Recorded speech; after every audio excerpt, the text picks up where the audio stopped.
Today we are going to discuss the parameters which are considered for the selection of instrument. That means how to select an instrument for a given application.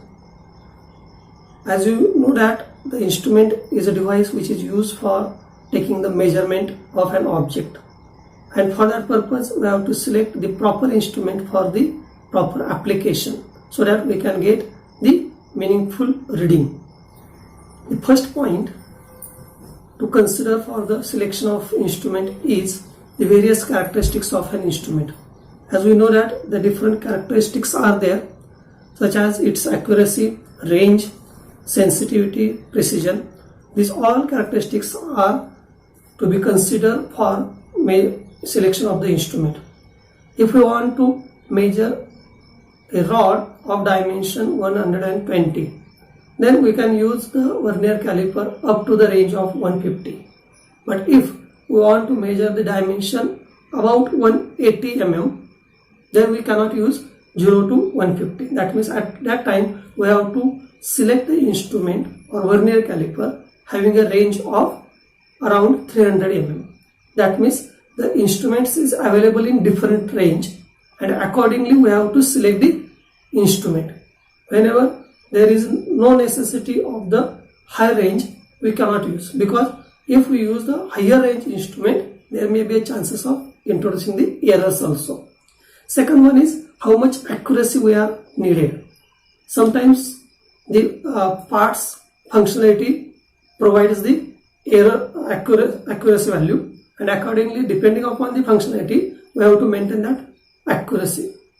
Then that time we have to use the highly accurate instrument for that measurement purpose, because in that case a very small error can going to affect the functionality of that part or that product, and at that time we have to select the instrument with a proper accuracy, which is depending upon the functionality or what is the requirement of our measurement purpose. Then precision, that means how much precision readings we are required. That means if we may repeat the readings set or again and again, what precise measurement we require. That is again one of the selection parameter for instrument. Now second one is the precision. That is, the precision is also very important for the selection of the instrument. Sometimes we require a precise instrument because that instrument should not give a different value for the different measurement. The same object is there, but if that instrument shows the different value, that means variation in readings by time to time, then there may be a difficulty in that measurement process, or there may be chances of errors introducing in that measurement process. And to avoid that, we have to select the proper instrument with a proper precise. Then the sensitivity of an instrument. In some cases we require a very high sensitivity. That means whatever there is change in input, there should be a change in output also, and that require the sensitivity. But sometimes the sensitivity is also going to disturb the measurement process. That means it does not give a stable output reading. It is going to change as the input is going to change. In that case, we do not require that much sensitivity. That means depending upon our output value or depending upon our measurement requirement, that process requirement, we have to select the instrument with a proper sensitivity, because sensitivity may be give the hunting of output value, and that is not going to give the correct value at output. And for that purpose we have to select the proper instrument with a proper sensitivity. Next one is the minimum inertia in the moving parts of a mechanism.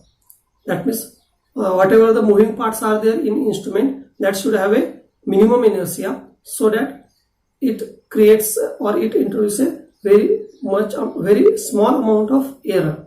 If the inertia is there the measuring process gives some time delay as well as some errors are to be incorporated in that measurement process, and hence we have to select the instrument with the minimum inertia of the moving part. The next one is the time taken to display the final data or final reading, and it should be less as possible. For example, in case of the process industry, or we have to measure some flowing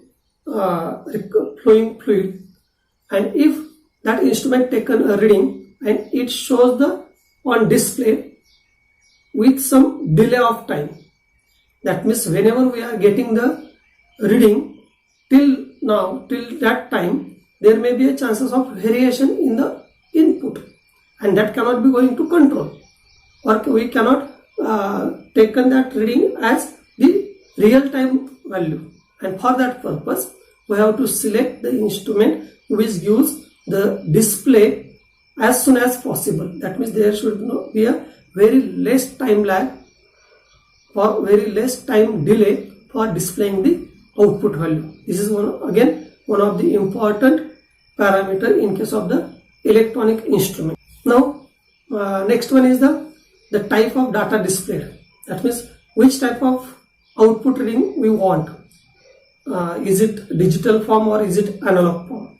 In case of the some measurement, we require some discrete unit should be there, and in some cases we require the continuously increasing or continuously decreasing parameters are there or readings are there. In that, accordingly we can use the analog as well as digital form of the instrument.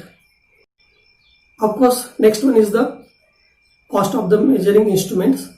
As we know that for the given measurement purpose, there are different instruments are available in the market, but what is the functionality of that product, what will be the accuracy of that product, depending upon we have to select the instrument. Automatically it will related with cost, how much cost is the instrument, and if the functionality is not that much required, accordingly we have to select the instrument with lesser accuracy can be acceptable. Automatically the cost will be reducing, and hence the cost is one of the important factor for selection of the instrument. The next one is the nature of quantity being measured, hot or cold. That means the quantity to be measured, whether it is in hot condition or whether it is in cold condition, depending upon the nature of the quantity being measured, the instruments to be used, because the accuracy or the measurement capacity of the instrument is again depends upon the environmental condition, and that will incorporate some errors, and to avoid that factors we have to first identify at what location that instrument is going to be used. Depending upon that conditions, we have to select the instrument so that we can get the proper measurement values.